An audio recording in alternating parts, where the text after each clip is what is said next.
Veronica Blair had once been a woman with flour-dusted hands, the scent of cinnamon and vanilla clinging to her apron as she flipped the open sign of her humble bakery in the heart of Albany, New York. Now, the only thing that stuck to her was the weight of sacrifice. At 34, she had given up that little bakery, her lifelong dream, to support Marcus Blair, the man she had married not out of pressure, but out of sheer, heart-clutching love.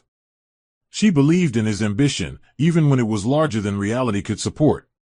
Back then, Marcus was a passionate dreamer studying finance at community college, while she was taking night courses in pastry management. They had shared a one-bedroom apartment so cold in winter their breath turned visible indoors. Veronica's father, Leonard Hale, a retired fire captain, had never hidden his disdain for Marcus. "That boy has ambition, sure. But ambition without execution is just a fancy lie," he warned. Veronica hadn't listened. She was a lover. A believer. A fixer. Their marriage began on a note of chaos and courage, late-night dinners of ramen noodles, splitting laundry coins, and counting cents to cover rent. And yet, those were their golden years. Marcus, despite his lack of discipline, possessed a silver tongue and the kind of charisma that could sell sand to the beach. He finally landed a job as an entry-level analyst at Claremont Finance Group, and that's when things slowly shifted. His suits got sharper. His commutes got longer. His greetings at home got shorter. Veronica, who once built a business from scratch with homemade strawberry shortcake as her signature hit, now spent her days folding his laundry, attending networking events as the supportive wife, and silencing her own needs to cushion his. She'd brush her hair back tightly before every company dinner, praying he'd notice the effort, but Marcus always seemed to be staring at something, or someone, else across the room. Something inside her began to dull, like a light flickering without fuel. Around them revolved other lives, vibrant, talkative, messy lives that carried the story forward like loose threads waiting to be tied. Joyce Hale, Veronica's younger sister, was a firecracker in heels, a bold paralegal working downtown who never trusted Marcus's fake corporate hustle. Derek Asher, Marcus's best friend since freshman year, was a loyal yet complicated figure, a man who had always admired Veronica more than he dared admit. While Derek had remained a supportive friend, he'd grown uneasy watching Marcus evolve from a grounded partner to a man smitten by vanity. The moment he started practicing power stances in the mirror, "I knew the devil had entered," Joyce would joke, though Veronica rarely laughed. Something unspoken had settled between her and Marcus, a silence so loud it echoed during dinner. The distance between them wasn't physical yet, but it was emotional, cavernous, and growing. She felt it in the way he sighed when she entered a room, the way his phone never left his hand, and the way his love, once blooming, had begun to rot beneath polite smiles and "I'm just tired" lies.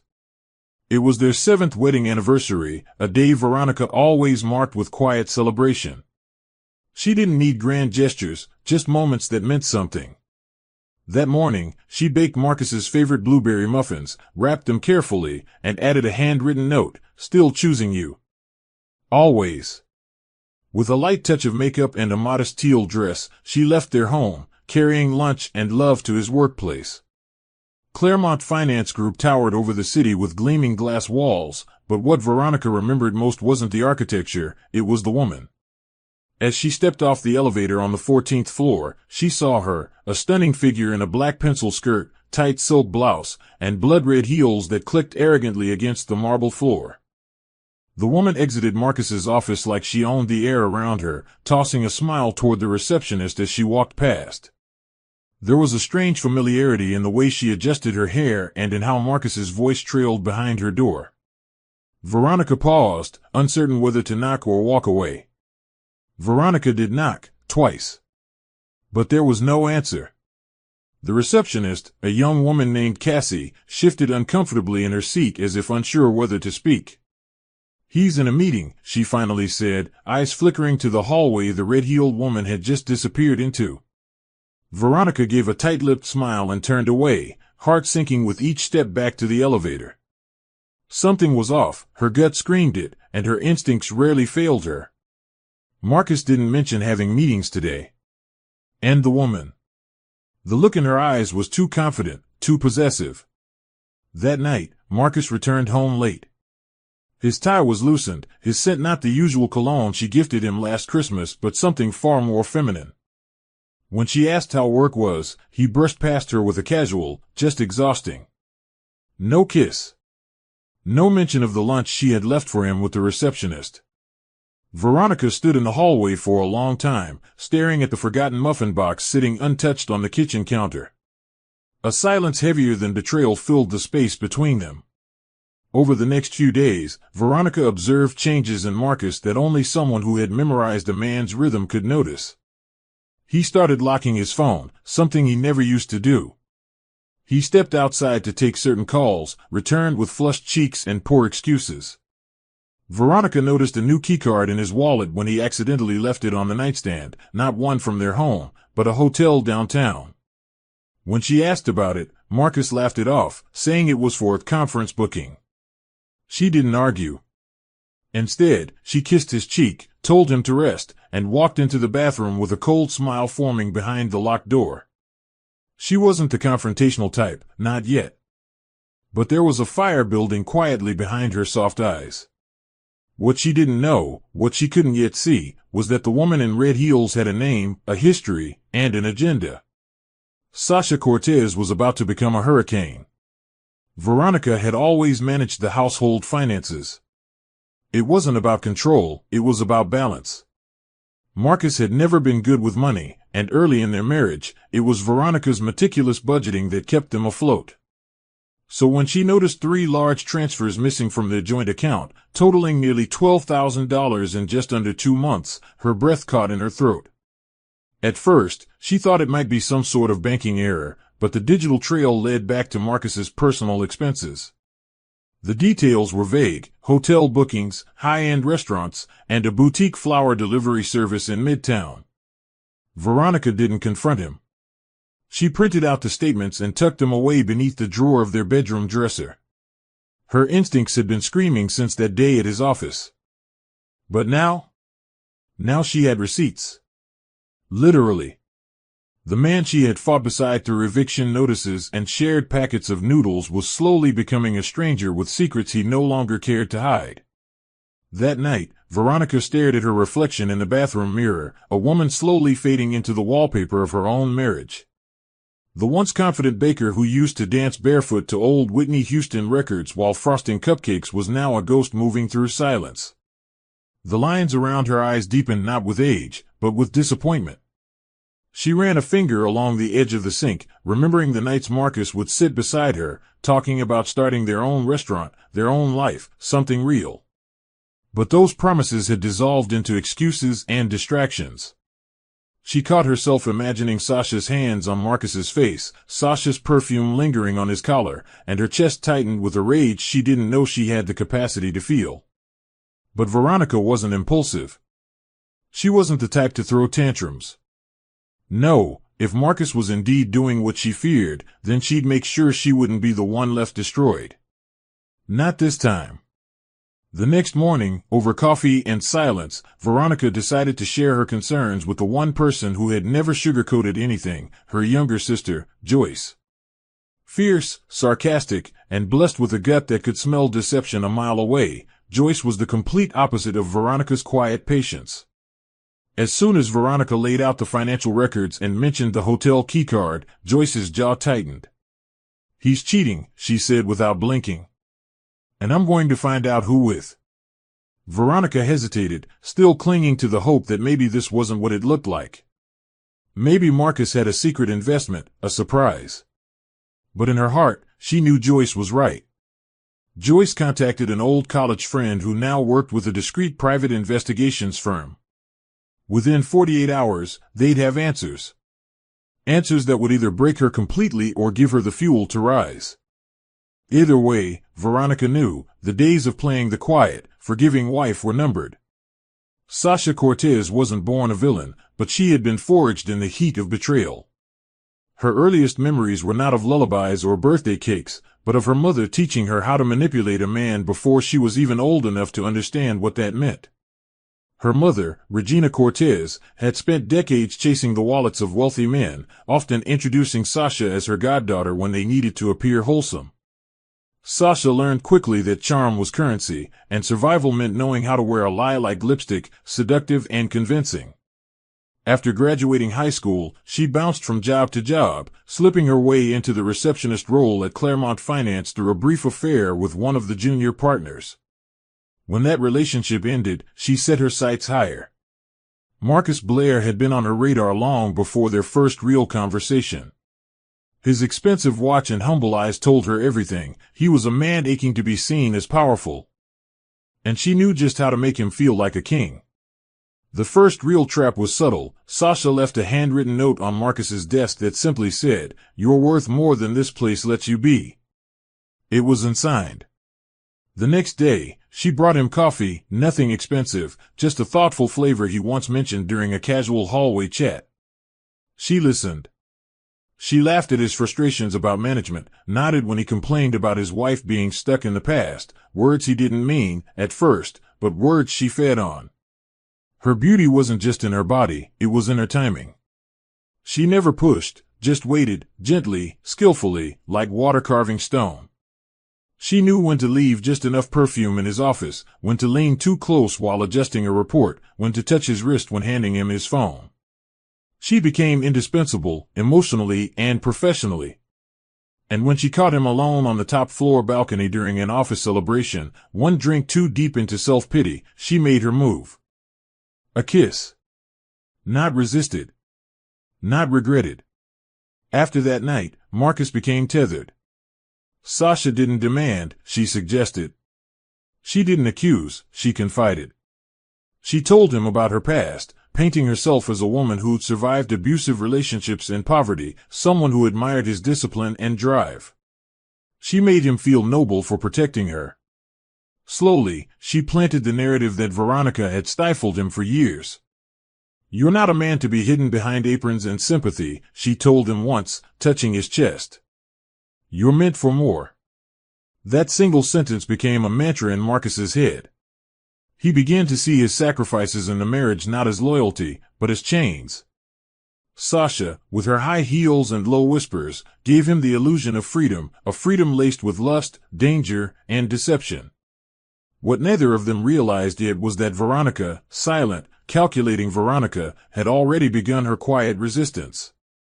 And Sasha's game, once perfectly played, was heading toward a battlefield far more dangerous than she anticipated. Veronica knew she was grasping at smoke, but she hoped that maybe, just maybe, a warm brunch would anchor Marcus back to the version of himself she once loved. She spent the entire Saturday marinating short ribs, preparing a sweet potato hash, and baking a cinnamon pear tart from an old recipe Marcus used to rave about. She decorated the backyard patio with fresh sunflowers and set the table with linen napkins, folding them just the way Marcus liked. Joyce arrived early, skeptical but supportive, bringing her biting sarcasm and a bottle of wine. "Brunch won't fix a man obsessed with his own shadow," she muttered, but stayed quiet as Veronica buzzed around the kitchen with artificial cheer. At exactly noon, Marcus arrived, alone, late, and wearing a pressed shirt Veronica hadn't seen before. He kissed her cheek with the emotionless precision of a stranger. Then, halfway through serving juice, his phone buzzed. And his eyes lit up. A message from S. The smile he gave to the screen was the kind Veronica hadn't seen directed at her in months. She didn't comment on it. Instead, she continued pouring glasses like nothing had shattered in her chest. Conversation around the table grew forced, strained. Joyce threw subtle jabs masked as jokes, while Marcus's responses dripped with defensive arrogance. Then came Eloise Blair, Marcus's mother, making her signature dramatic entrance with a trail of expensive perfume and judgment. "I didn't realize it was such a casual affair," she commented, eyeing Veronica's modest floral dress. Eloise had never liked Veronica. She considered her background too modest, her dreams too ordinary, and often made offhand remarks about how Marcus could have done better. When Veronica gently mentioned wanting to restart her bakery business once things stabilized, Eloise rolled her eyes. "Still clinging to cupcakes when your husband's climbing the financial ladder?" she scoffed. Veronica forced a smile but clenched her fists beneath the tablecloth. Marcus said nothing. He simply checked his phone again, responding to another text from Sasha, while his wife sat beside him shrinking in silence. After dessert, Veronica retreated to the kitchen under the pretense of cleaning up, blinking back tears. Joyce followed her and leaned against the counter. "You can't keep loving someone who doesn't notice when you're drowning," she said softly, placing a hand on her sister's back. Veronica wiped her eyes, then reached for a towel. "I'm not drowning," she whispered, voice trembling. "I'm learning how to breathe underwater." Outside, laughter echoed as Marcus chuckled at something his mother said. He looked carefree, unburdened, not the man who had once wept in Veronica's arms after his father died. He was transforming into someone else, someone she no longer recognized. And in a suite across the city, Sasha Cortez lounged in silk sheets, smiling as she scrolled through Marcus's replies. The trap was tightening. And Veronica was no longer just a betrayed wife. She was slowly becoming something far more dangerous, awake. It was a Wednesday evening when Veronica found the keycard, the kind issued by boutique hotels that catered to executives and secret affairs. It fell from Marcus's coat pocket as she was folding laundry, sliding out like a whisper of betrayal. At first, she stared at it, unsure of what she was looking at, hoping it was from some work function or an old trip.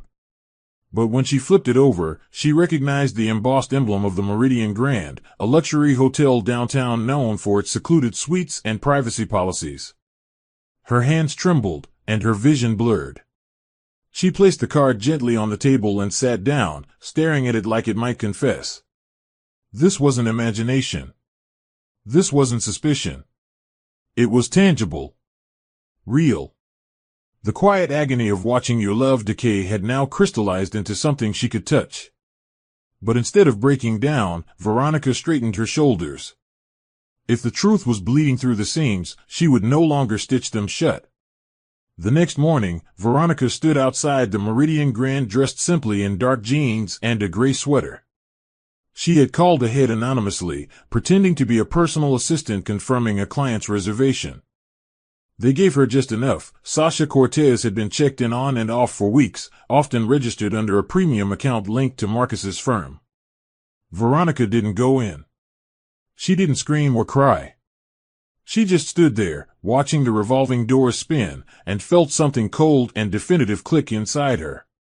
When she returned home that evening, Marcus was in the living room watching a basketball game, legs stretched, shoes off, as if the world hadn't shifted.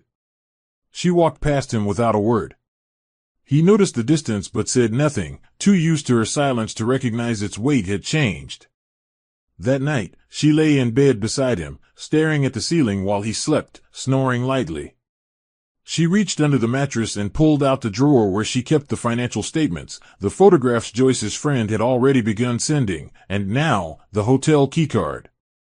A small arsenal of quiet ammunition.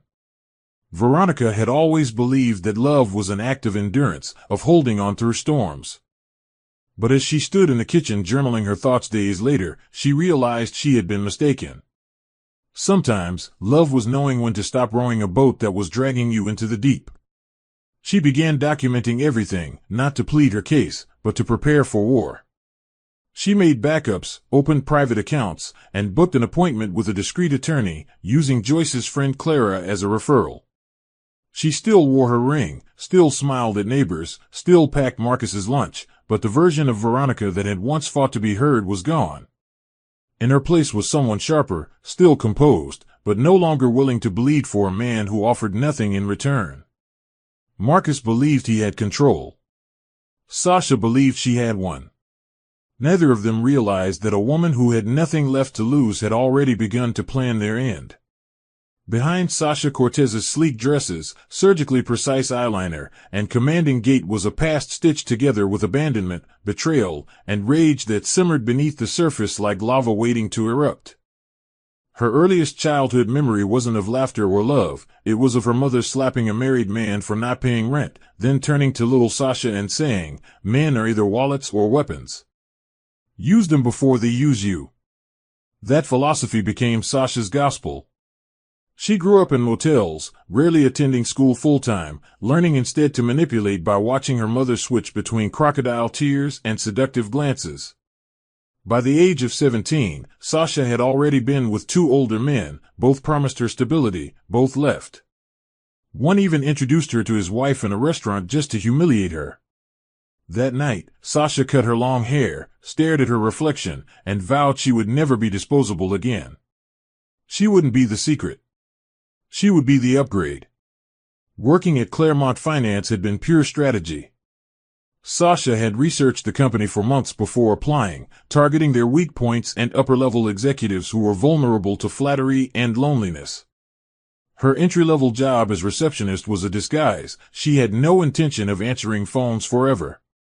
When Marcus Blair joined the firm, his posture screamed insecurity masked by tailored suits. She watched him. Studied him. She made note of the way he flinched slightly whenever someone interrupted him, how he double-checked his emails for spelling errors even after sending them. He was ambitious, desperate for validation, and emotionally gullible, a perfect mark. But what Sasha hadn't expected was the way Marcus clung to her emotionally, projecting fantasies of freedom and power onto her like a man trying to escape his own shadow. That intrigued her. His vulnerability wasn't a weakness, it was a gateway. So she pushed gently, whispering things that pierced his ego just enough to make him question his wife, his life, his choices. She wasn't just his affair. She was becoming his new reality. Still, beneath Sasha's confidence and careful lies lived a relentless fear that she would be abandoned again, cast aside like her mother had always warned. Her obsession with Veronica wasn't born of jealousy, it was born of hatred toward a woman who symbolized everything Sasha believed she could never naturally be: loved, chosen, and respected. And that hatred turned into fixation. She needed Marcus to not only betray Veronica, she needed him to demolish her. So Sasha staged her first panic attack at work. Right outside Marcus's office, she hyperventilated just enough to make it look real. He rushed to her side, frantic, touched her face in front of everyone. It was the validation she needed. Now coworkers whispered about their closeness. Then, she began planting rumors about Veronica's mental instability, spinning tales of how the wife didn't support Marcus's dreams. She even hinted to Derek, Marcus's friend, that she worried for Marcus's emotional safety at home. The web was tightening. What she didn't know was that the spider she feared, Veronica, had already started spinning one of her own. Marcus stood by the hallway mirror adjusting his tie, claiming he'd be gone for 3 days for an executive leadership retreat. "It's just a team-building thing," he said, barely meeting Veronica's eyes. "Won't be anything exciting." Veronica nodded, playing along, even helping pack his cufflinks. Deep down, she already knew. His tone was too rehearsed, his movements too coordinated, like a man acting out a script. What Marcus didn't realize was that Joyce had already tipped Veronica off. There was no Claremont retreat scheduled that weekend. She'd called Derek too, who vaguely said he wasn't invited. That was all the confirmation she needed. Still, she smiled, kissed Marcus on the cheek, and even handed him a breakfast sandwich for the road. "Have fun," she said sweetly. As the door closed behind him, her smile dropped. She leaned against the frame, heart pounding, not from grief, but from the steel resolve growing deeper in her bones. Her war was quiet. Precise. Patient. Meanwhile, 2 hours away in a hidden lakeside cabin, Marcus and Sasha were wrapped in wine, lies, and bedsheets. The fireplace crackled as Sasha laid her head against his chest, feeding him lines she knew would dig into his ego. "With me, you can be who you were meant to be," she whispered, planting kisses against his jawline. She brought up Veronica only once, carefully, suggesting how draining it must be to carry someone who clearly doesn't get him. Marcus didn't defend his wife. Instead, he stayed quiet, letting Sasha's narrative become his truth. That night, she told him something that changed everything. She was pregnant. The words hung in the room like smoke. Sasha watched his face closely, knowing exactly how to deliver it, with a hint of fear and vulnerability. Marcus froze, jaw clenched, and she quickly added, "I didn't plan this. But maybe it's fate. Maybe it's our second chance." It was a lie. A manipulative fabrication. But it landed exactly where she wanted, right in the center of his conflicted, fragile pride.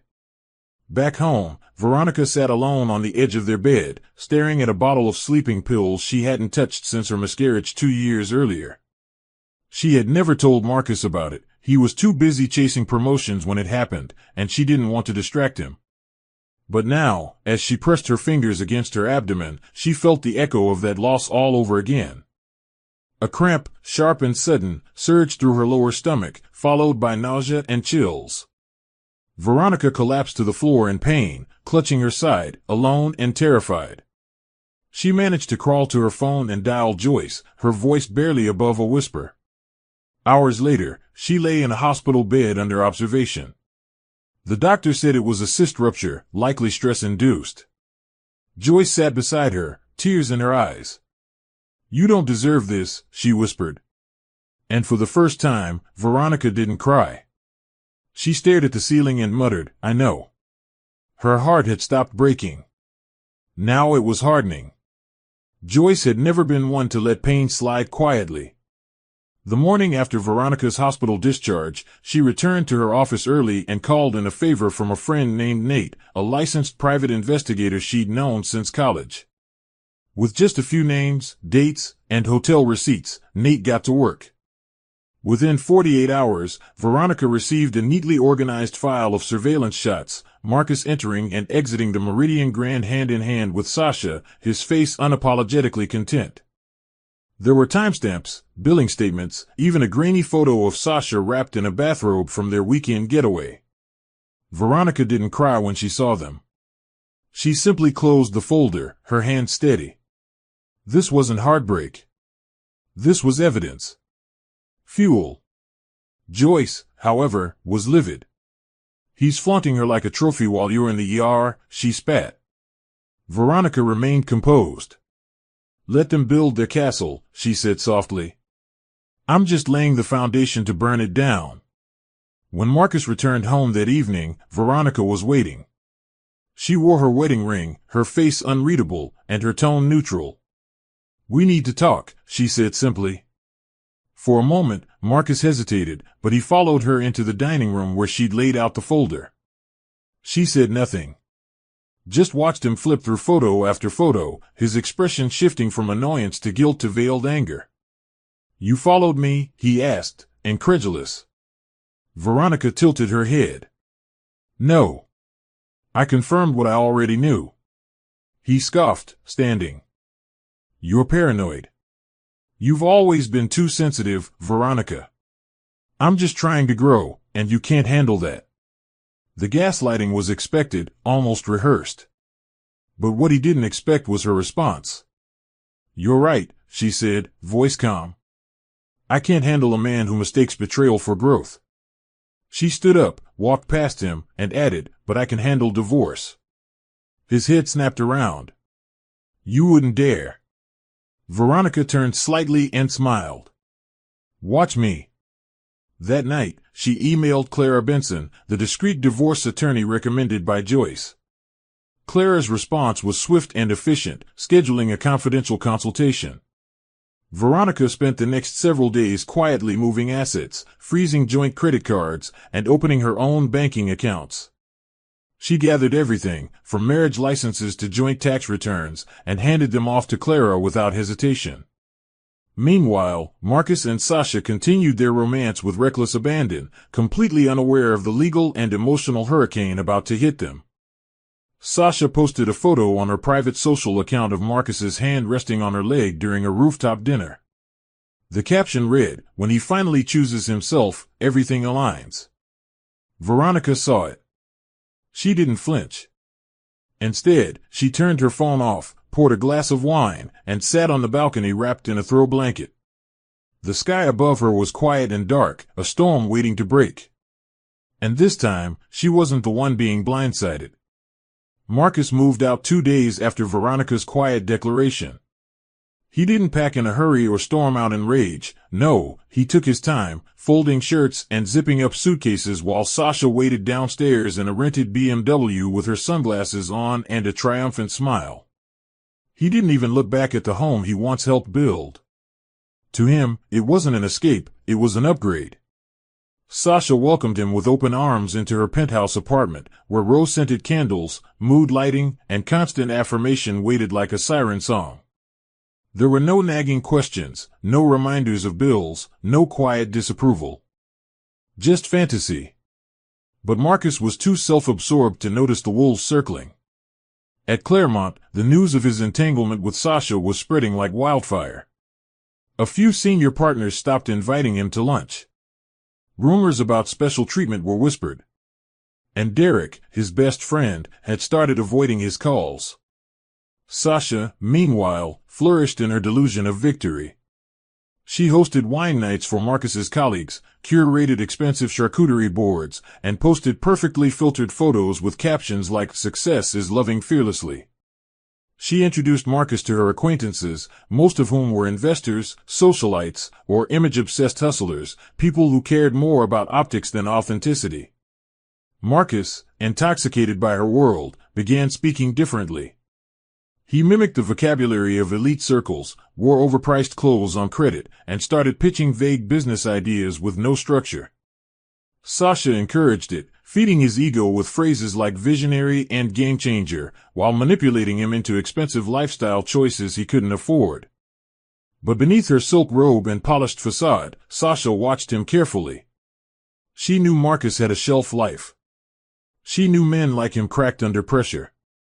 So, she started quietly securing her own financial future, pushing him to sign off on new accounts, new investments, ones he didn't understand. It was a beautiful game. And Marcus, blinded by lust and pride, was her favorite pawn. Across town, Veronica was breathing again. Her first step toward reclaiming herself began with a quiet visit to Gloria Simmons, her old mentor and former bakery supervisor, who now ran a successful cafe called Morning Bloom. Gloria was a powerhouse, tall, elegant, and fierce, with caramel skin and silver-streaked braids wrapped into a crown. "You look like a woman who's done playing victim," Gloria said as she hugged Veronica tightly. Over fresh coffee and cinnamon rolls, Veronica shared her journey, her shame, her fury. Gloria listened without judgment. By the end of their conversation, she slid a binder across the table, a proposal to co-invest in reopening the bakery under a new brand. "Your hands made magic," Gloria said. "Let's remind the world."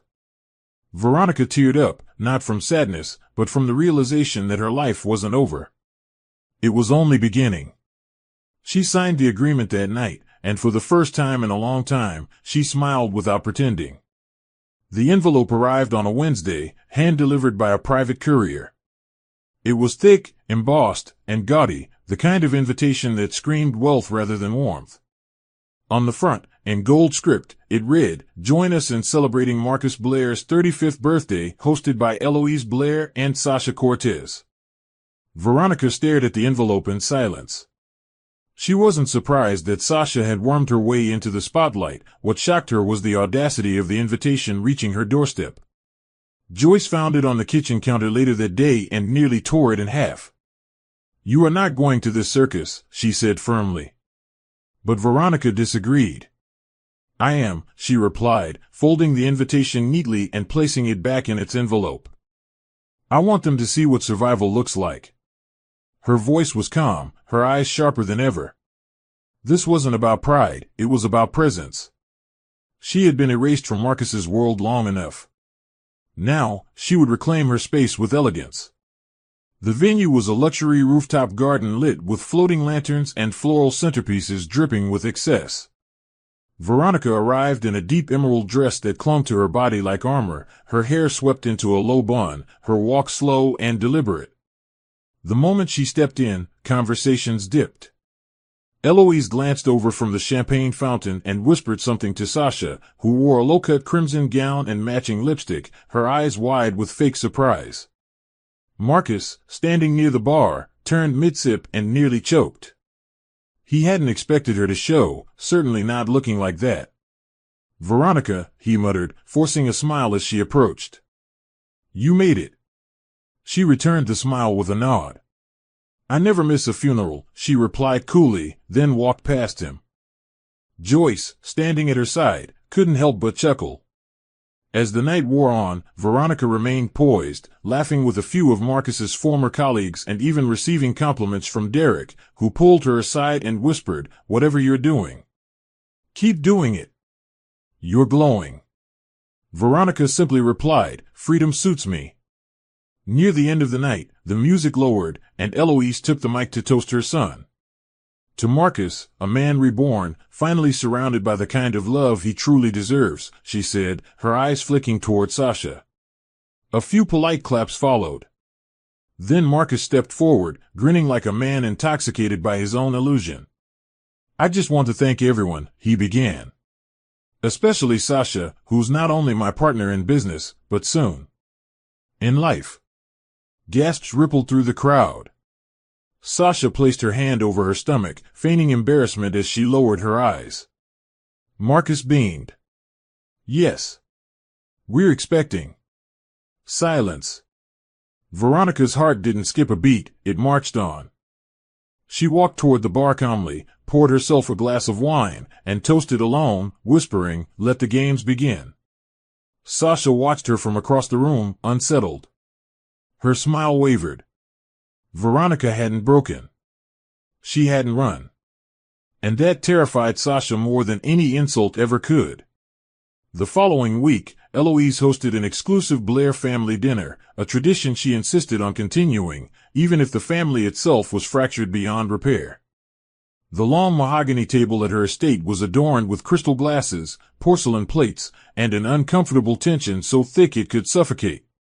Veronica received the invitation late, slipped under her cafe's door in an envelope bearing Eloise's handwriting. Joyce advised against attending, but Veronica went, not to prove anything, but to witness the farce with her own eyes. Dressed in a modest yet elegant navy blue dress, she arrived just as the sun was setting, casting long shadows across the garden walkway. The moment she stepped into the dining room, conversations dipped. Sasha was already seated beside Marcus, her hands resting proudly on her flat stomach, still parading her fake pregnancy like a crown. Marcus rose briefly, barely acknowledging Veronica. Eloise offered a strained nod. It was clear they expected her to wilt. Instead, she took her seat in silence. Dinner was stilted. Eloise prattled on about legacy and grandchildren while Sasha chimed in with carefully calculated sweetness, occasionally rubbing her stomach for theatrical effect. Marcus joined in, complimenting Sasha's poise and how refreshing it was to be with someone who supports his dreams without judgment. Veronica didn't flinch. She cut her steak slowly, the clinking of her knife louder than the tension in the room. Then, as the plates were cleared and dessert was served, Marcus stood and made the official announcement. "Sasha will be moving in with me next week," he said, placing a hand on Sasha's shoulder. "We're creating a new home, a new chapter, and I want everyone to support that decision." All heads turned to Veronica. Eloise smirked as if daring her to protest. Veronica placed her napkin on her plate, dabbed her lips, and replied calmly, "Not in the home I built. Not under a roof with my name still on the deed. I object." The words sliced through the room like glass. A beat of silence followed. Then Sasha stood up, eyes blazing. "You miserable, jealous relic," she snapped, and without warning, slapped Veronica hard across the face. The room froze. The sound of the slap echoed like a gunshot, silencing even the clinking of glasses. Marcus didn't move. Eloise gasped, not in horror, but in calculated shock, as if feigning disapproval while savoring the chaos. Sasha stood panting, her chest rising and falling. Veronica, stunned only for a second, slowly turned her face back and locked eyes with her. "You just made the biggest mistake of your life," she whispered. She didn't retaliate. She didn't scream. She simply stood, picked up her purse, and walked away with her dignity wrapped tighter than ever. Behind her, the room descended into confusion. Joyce, who had been waiting outside in the car, jumped out when she saw Veronica emerge, her cheek red but her expression calm. "She hit you?" Joyce asked, gripping the steering wheel. Veronica nodded. "Good," she said. "Now we end them." That night, with resolve boiling hotter than rage, Veronica contacted Clara. The war had officially begun. The slap had left a sting on Veronica's face, but what it ignited in her heart was an inferno. By the next morning, she was seated across from Clara Benson in a high-rise law office that smelled of cold marble and decisive endings. Clara was swift, professional, and eerily calm, exactly what Veronica needed. After listening to the full timeline, Clara leaned back and said, "You have leverage. More than you realize. We won't just file for divorce, we'll dismantle him." Over the next few days, Veronica provided every document Clara requested: marriage certificates, property deeds, financial statements, tax returns, and all evidence of infidelity. The hotel receipts, bank transfers, and photos from the private investigator were catalogued meticulously.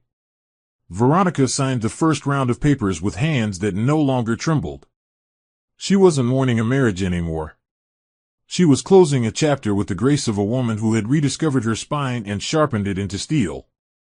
Marcus received the divorce papers 2 days later at his office, delivered by a uniformed courier in front of half the Claremont staff. The man who once bathed in control now stood exposed, flipping through documents that detailed not only Veronica's demands but evidence of his infidelity and financial misconduct. He laughed at first, calling it dramatic.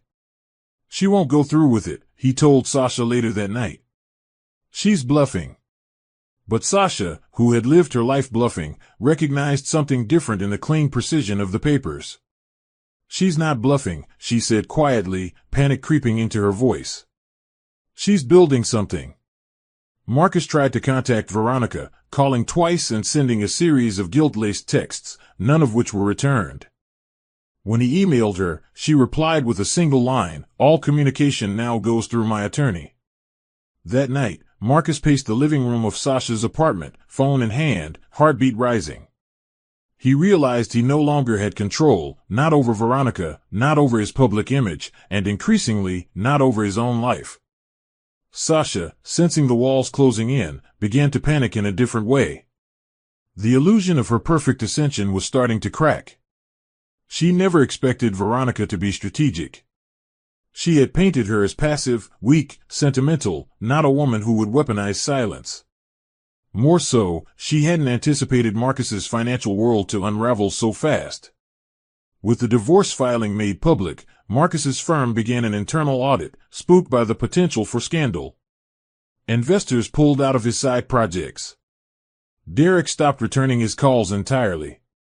Even Eloise distanced herself, citing embarrassment over the family dinner incident. Sasha's once glorious conquest was becoming a sinking ship. She started checking Marcus's emails when he wasn't looking, searching for signs of hope, a lifeline, a secret stash of savings. Instead, she found bounced transfer requests and frozen accounts. The empire she had seduced her way into was built on sand. And Veronica? Veronica was already rising, quietly and beautifully, in the distance. Sasha's carefully curated world began to splinter, not with a bang but with quiet, inescapable collapse. The first crack came when Marcus confronted her one morning, eyes bloodshot, voice tight. "Are you really pregnant?" The question hung in the air like a trap she hadn't anticipated so soon. She hesitated. "Of course," she said, placing a hand over her stomach, but the tremor in her voice betrayed her. Marcus stared at her in silence, then stormed out without another word. She wasn't just losing her grip on him, she was losing the fantasy. Without the pregnancy narrative, her hold on him was weakening fast. And he was unraveling too, snapping at her over rent payments, spending hours locked in his study trying to secure investors for failing side ventures, and sleeping with his back turned. Sasha panicked. She faked spotting in the bathroom, staged a call from a clinic, and even went as far as photoshopping a sonogram. But Marcus no longer looked at her with awe. He looked at her like a liability. The second collapse came from the outside. Derek, once Marcus's closest confidant, finally stepped in, not for Marcus, but for truth. He had heard too much, seen enough, and knew that if Marcus wouldn't face it, someone had to. Derek invited Marcus for coffee and slid a flash drive across the table. "You need to see this," he said. On it were recordings from a Claremont security guard Sasha had once bribed, emails she sent pretending to be Veronica to discredit her, and a digital record proving her pregnancy claim was fabricated. Marcus sat in silence, watching everything unfold. Derek didn't speak. He just stared as the fantasy shattered in real time. "You threw away a queen for a counterfeit," Derek finally said, then stood and left. That night, Marcus returned to the apartment and tossed Sasha's fake sonogram on the kitchen island. "You're done," he said coldly. She screamed, denied it, sobbed, begged. But Marcus packed a single duffel and walked out, leaving her in the ruins of her own deception. With Marcus gone and her schemes exposed, Sasha's world caved in completely. Bills piled up. Friends she once charmed vanished. Her name was blacklisted at Claremont, and rumors spread fast in the social circles she once dominated. She tried calling Marcus, he didn't answer. She sent long messages, fake apologies, empty threats, and desperate pleas. Then she made a last-ditch move, showing up uninvited at Derek's condo late one evening. She was dressed in the same dress she'd worn the first night she seduced Marcus, makeup perfect, hair pinned. "We made a mistake," she purred. "You and I both know Veronica was holding him back." Derek didn't even open the door fully. "You disgust me," he said, slamming it shut. Alone in the hallway, Sasha collapsed to the floor, heels digging into the tile, mascara streaking down her cheeks. Her empire had crumbled. Her lie had lost its audience. And her power had finally been stripped, not by rage, but by truth. The morning sun spilled through the wide windows of the blooming table, the soft opening of Veronica's new cafe, a sleek, modern space designed with warm walnut tones, handwritten chalkboard menus, and soft instrumental jazz humming in the background. The moment Gloriette and Veronica unlocked the doors, the line had already formed down the street. Word had spread quickly, not just about the opening, but about her. The woman who had once stood behind a man now stood behind a brand. Veronica didn't just serve food, she served quiet defiance, freshly brewed resilience, and handcrafted dignity. Customers, many of them women from the community, came in not just for pastries but for a piece of her story. Her cinnamon banana scones sold out in 2 hours. She stood behind the counter with flour on her hands and fire in her chest, the sound of laughter and life around her. For the first time in years, Veronica felt alive, not surviving, but rising. She'd moved into a quiet 2-bedroom cottage just outside the city, tucked between whispering pine trees and a creek that shimmered under the morning light. The home wasn't extravagant, but it was hers, bought with the first installment of the divorce settlement Marcus had been cornered into paying after Clara threatened litigation for hidden assets. Veronica painted the kitchen herself, chose every item down to the doormat, and slept in a bed she'd made with her own sheets, free from the smell of betrayal. She spent evenings sipping herbal tea and reading recipes, while Joyce and Gloria helped manage the cafe. On weekends, she and her small team held baking classes for young girls, a quiet homage to the dreams she had once abandoned. Derek stopped by more frequently now, always under the guise of checking inventory or dropping off fresh produce from a local farmer. But there was something in his eyes, a respect, a gentleness, a patience. He never brought up Marcus. He only ever asked, "How are you really doing?" And Veronica, for the first time, answered honestly, "Healing." Elsewhere, Marcus sat hunched over a bar counter downtown, watching a local morning news segment playing above the liquor shelf. There she was, Veronica, being interviewed live on Small Business Spotlight. Her smile was graceful, her eyes calm, her voice steady as she shared her story of starting over. The anchor called her an emblem of strength and entrepreneurship. Customers clapped in the cafe as she waved to the camera. Marcus, meanwhile, gripped his glass tighter. He'd been laid off the week prior after the firm's board decided his name brought too much reputational risk.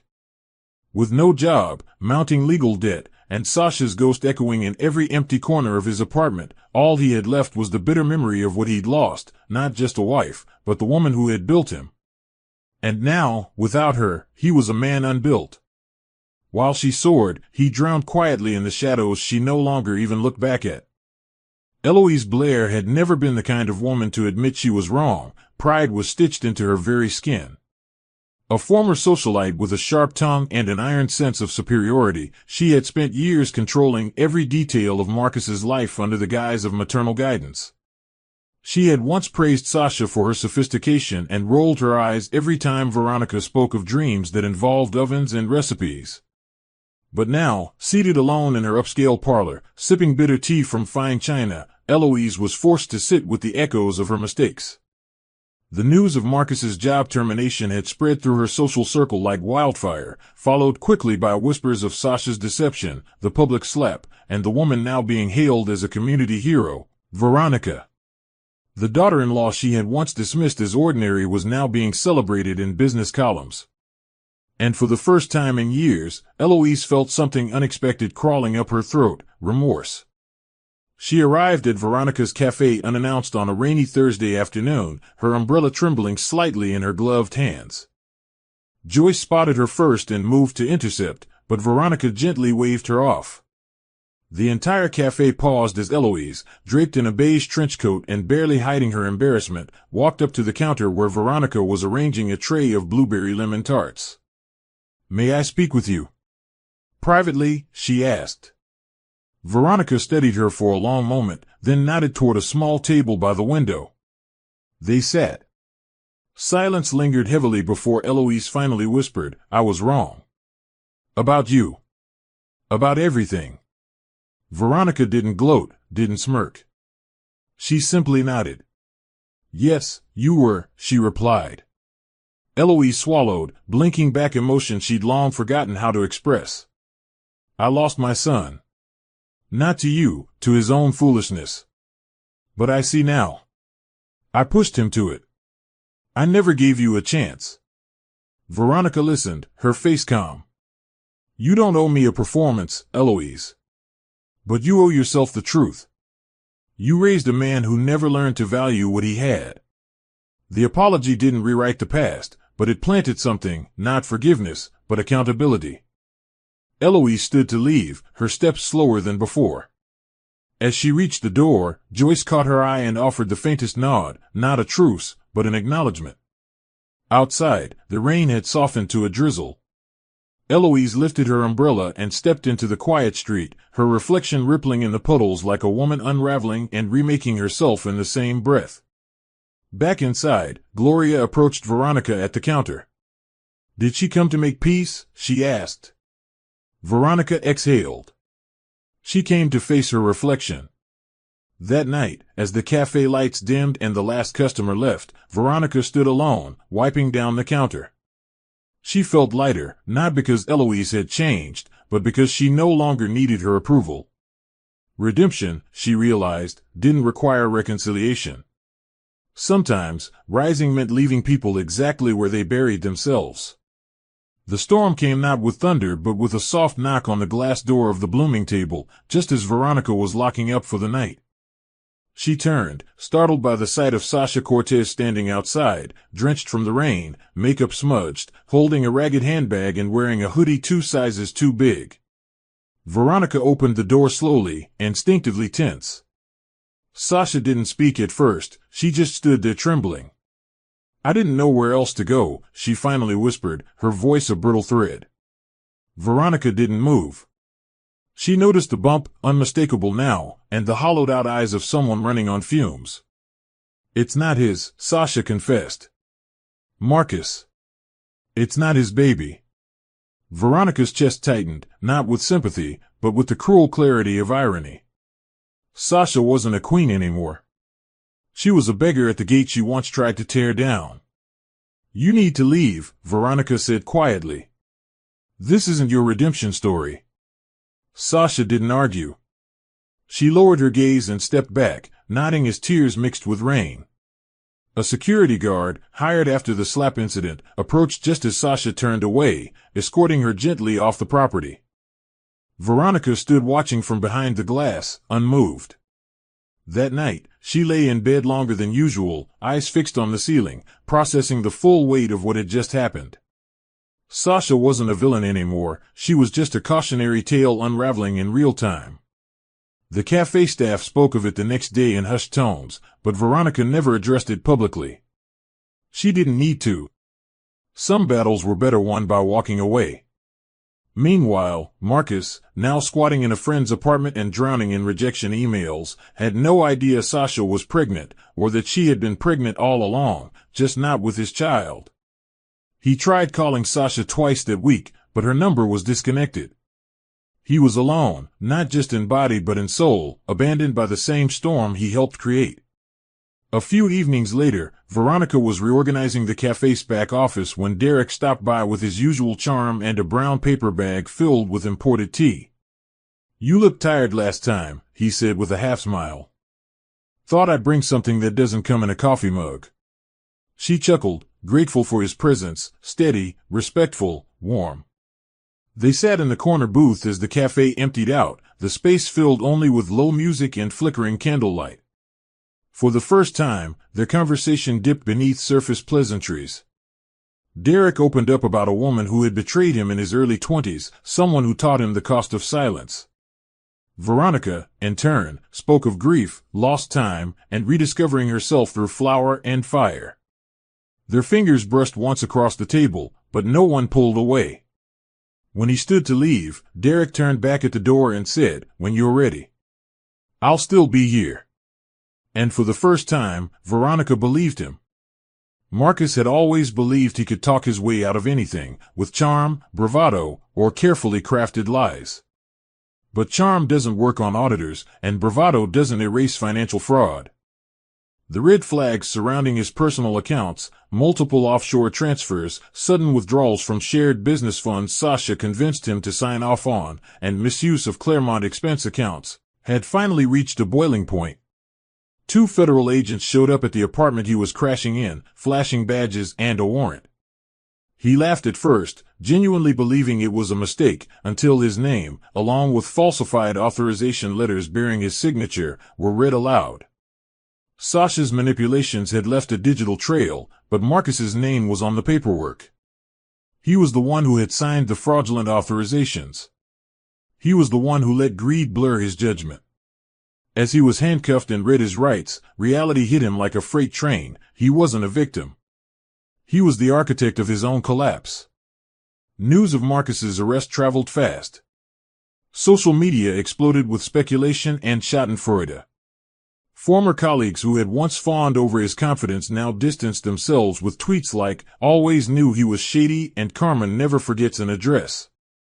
But it was the article in the Albany Ledger that sealed his reputation's coffin, from finance star to fraud suspect, the downfall of Marcus Blair. Veronica saw it while sorting invoices in the cafe's back office. Joyce barged in with the article printed out, triumph in her eyes. "You want to pop champagne?" she asked. But Veronica shook her head. "This isn't celebration," she replied. "This is closure." Clara called soon after, confirming that the arrest would expedite the divorce finalization. Veronica would retain the house, her business assets, and a quiet, dignified freedom. Marcus tried contacting her from jail. He left a shaky voicemail, "I messed up. I was stupid. I need," click. She deleted it before he could finish. Some apologies come far too late to matter.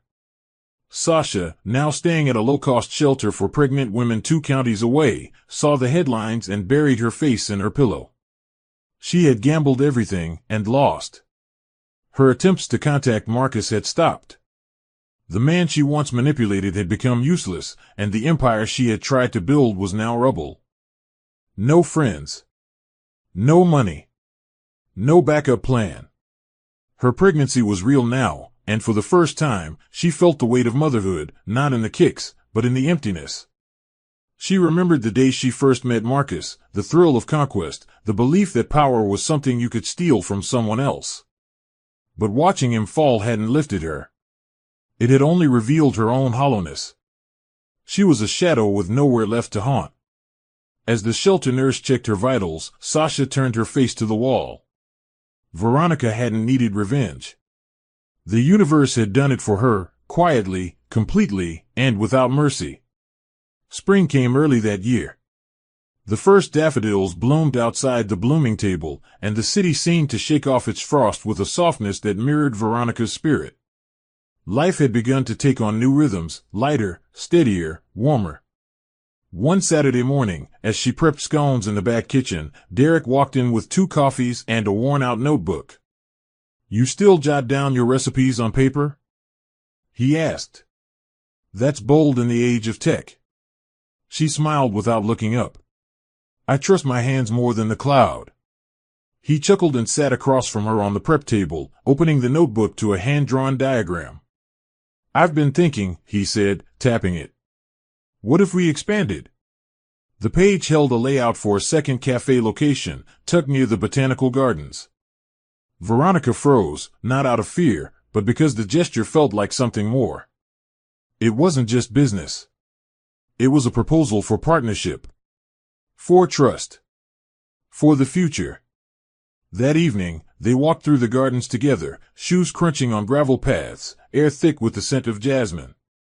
Veronica listened as Derek told stories about his late grandmother, who raised him after his mother died, a woman who taught him how to sew and how to love people by noticing the little things.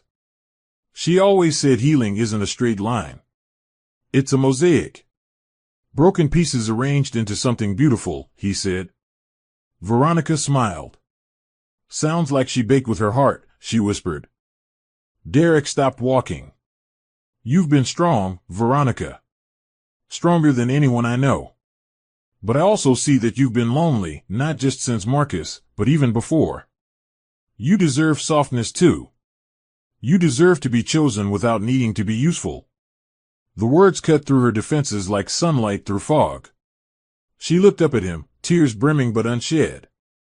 I'm not ready for love, she admitted. I'm still remembering how to be whole. Derek nodded. Then I'll walk beside you until you are. No pressure. Just presence. Back at the cafe, as they cleaned up after closing, Veronica found herself humming again, not to fill silence, but because her soul was light enough to sing. Gloria had expanded her own bakery line and was mentoring new talent. Joyce had gotten engaged to Clara's younger brother, and wedding plans were already chaotic and full of joy. Life wasn't just healing, it was thriving. Derek stopped by every other day, sometimes with business ideas, sometimes just to sweep the floor or bring soup. There was no urgency between them, no romantic pressure, just mutual respect and something quietly blooming beneath the surface. Veronica often caught herself looking forward to his knock on the door, the sound of his laughter, the safety of his silence. And while she didn't wear a ring yet, her heart had started to shift, not back to what it was, but toward something new. Something earned. Something real. The ribbon-cutting ceremony of Veronica's second cafe was not grand, not filled with cameras or sponsored influencers, but rather with familiar faces, warm smiles, and the quiet reverence of community. Named the Second Bloom, the new space sat at the edge of the botanical gardens, surrounded by glass walls and blooming violets. Joyce stood beside Veronica in a powder blue dress, her hand laced with that of her fiancé, who toasted to women who rise, not despite storms, but because of them. Gloria wiped tears as she looked around at the young apprentices she now mentored, many of whom had once walked into the blooming table looking for more than just a paycheck. Derek arrived late, holding a bouquet of daisies and a small ring box, not for marriage, but for promise. No pressure, he whispered, opening it to reveal a simple gold band with a carved inscription inside, Choose You. Veronica laughed softly, eyes shining. I already have. Later that evening, after the crowd dispersed and the lights were dimmed, Veronica sat alone at the window seat of her new cafe, barefoot, a steaming cup of tea in hand. The city glowed beyond the garden, and for the first time in what felt like lifetimes, she allowed herself stillness without guilt. Her thoughts drifted, not to Marcus or Sasha or even the betrayal, but to the quiet strength it had taken to survive it all. She had been erased, disrespected, slapped, and discarded. But she never crumbled. She had turned ashes into recipes, pain into partnerships, and silence into purpose. Veronica no longer needed validation from those who had underestimated her. Her story was not about revenge, it was about renewal. Outside, the wind danced through the garden trees. Veronica smiled to herself, set down the cup, and walked barefoot into the garden path, feeling the earth beneath her. Every step forward felt like a full-circle moment kissed by peace. Across town, Marcus stood behind a cold glass visitation window, awaiting trial, staring at his reflection more than the clock. No calls came. No visitors arrived. Sasha had vanished without a trace. His mother, now battling illness, was too ashamed to speak to reporters. The empire he tried to build on lies had dissolved into headlines and silence. But this was no longer his story. It was Veronica's, and hers alone. The Blooming Table was now a growing franchise, and her name had become synonymous with survival, grace, and empowerment. As Veronica locked the doors of her cafe that night, Derek took her hand. "So," he said gently, "where to next?" Veronica looked up at the stars, a small smile playing on her lips. "Wherever my peace leads," she answered. And as they walked into the night, shoulder to shoulder, she knew this wasn't a return to who she once was, this was a rebirth. A new chapter. A new love. A new beginning. The end.